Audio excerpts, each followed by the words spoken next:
दिवसाची सुरुवात अशी बरोबर एक काल्पनिक गोष्ट आहे. एका गावामध्ये एक वयस्कर बाई आपल्या तरुण मुलाबरोबर राहत असते आणि त्या ठिकाणी ते आपलं जीवन जगत असतात. मग एक दिवस तो मुलगा विचार करतो की मी शहरामध्ये जाईन, पैसे कमवेन, काम शोधून तिथं आणि मग दर महिन्याला मी माझ्या आईला काहीतरी पाठवत राहीन.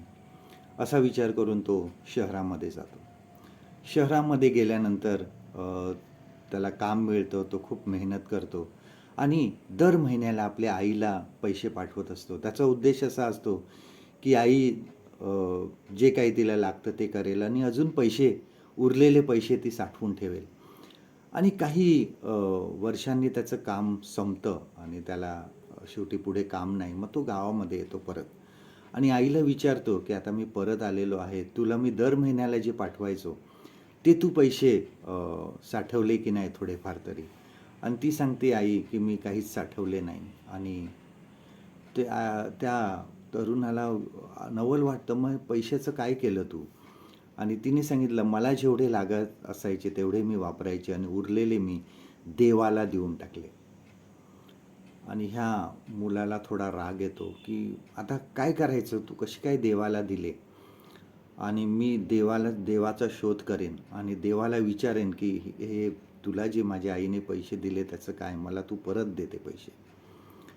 आणि असं करत असताना तो तिला आईला सांगतो मी देवाला शोधायला जातो. आणि बराच लांब एका जंगलामधून तो प्रवास करत असताना एक घोडा त्या ठिकाणी त्याला भेटतो आणि तो घोडा असा धावत धावत त्याच्या जवळ येतो आणि घोडा त्याला विचारतो की तू कुठे निघालास? आणि तो तरुण सांगतो की मी देवाला शोधत आहे. आणि तो घोडा त्याला सांगतो की जर तुला देव भेटला तर सांग, मी एक घोडा आहे आणि मी असा स्वैरभैर का फिरत आहे, सतत का इकडं तिकडं पळत आहे आणि माझ्या मनामध्ये भीती का आहे?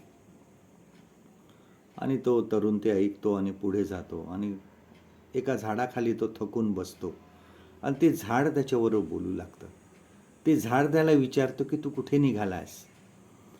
आणि तो सांगतो मी देवाला शोधत आहे. ते झाड त्याला सांगतं की जर तुला देव सापडला तर त्याला विचार की मी असा सुकत का चाललोय, माझे पानं का बहरत नाही आणि मी हळूहळू सुकायला लागलेलो आहे. आणि तरुण ते ऐकतो आणि पुढे निघतो. पुढे गेल्यावर त्याला एक साधू भेटतो. तो साधू त्याला विचारतो तू कुठे निघाला आहेस?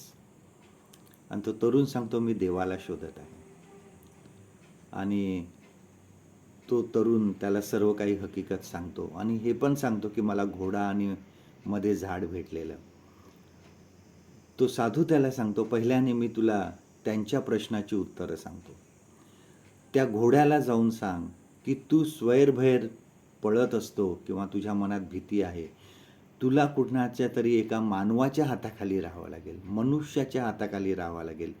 तो तुला सांभाळेल, तुझा लगाम त्याच्या हातामध्ये असेल आणि मग तू इथं तिथं स्वैरभैर फिरणार नाही आणि तुला भीतीसुद्धा वाटणार नाही. त्या झाडाला जाऊन सांग की त्या झाडाच्या खाली मुळाशी एक खजिना आहे, तो जर खजिना काढला तर ते झाड परत बहरेल आणि परत हिरवगार होऊन जाईल. तू जा आणि त्यांना सांग. आणि तो तरुण परत माघारी निघतो. त्याला मध्ये घोडा भेटतो. तो घोड्याला सांगतो की तू स्वैरभैर आहेस कारण तुला एका मानवाच्या हाताखाली राहावं लागेल. तो घोडा सांगतो तू सुद्धा मानवच आहेस ना, तू आजपासून माझा सांभाळ कर. आणि मग तो तरुण त्या घोड्यावर बसतो आणि पुढे निघतो. पुढे गेल्यावर त्याला ते झाड परत भेटतं. त्या झाडाला तो सांगतो की तो खजिना जो आहे तुझ्या मुळाशी आहे कोणतरी ठेवलेला आणि त्या खजिन्यामुळे तुझी वाढ होत नाही. आणि ते झाड सांगतं मग तूच काढ, मी काय करू शकतो, ते तू खजिना बाहेर काढ.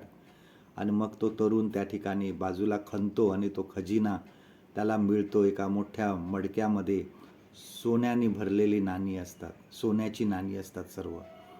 आणि तो ते बाहेर काढतो आणि मग ते परत बुजवून टाकतो आणि ते नाण्यांनी भरलेलं मडकं आणि तो घोडा घेऊन तो परत आपल्या घरी येतो. आईला सांगतो की आई, मी देवाने जे काही तू जे देवाला दिलेलं आहे त्याच्या कितीतरी पटीने देवाने बघ परत दिलेलं आहे. आपल्या जीवनामध्ये आपण जे चांगली कामं करतो, आपली सत्कर्मे आपल्याकडे परत येतात.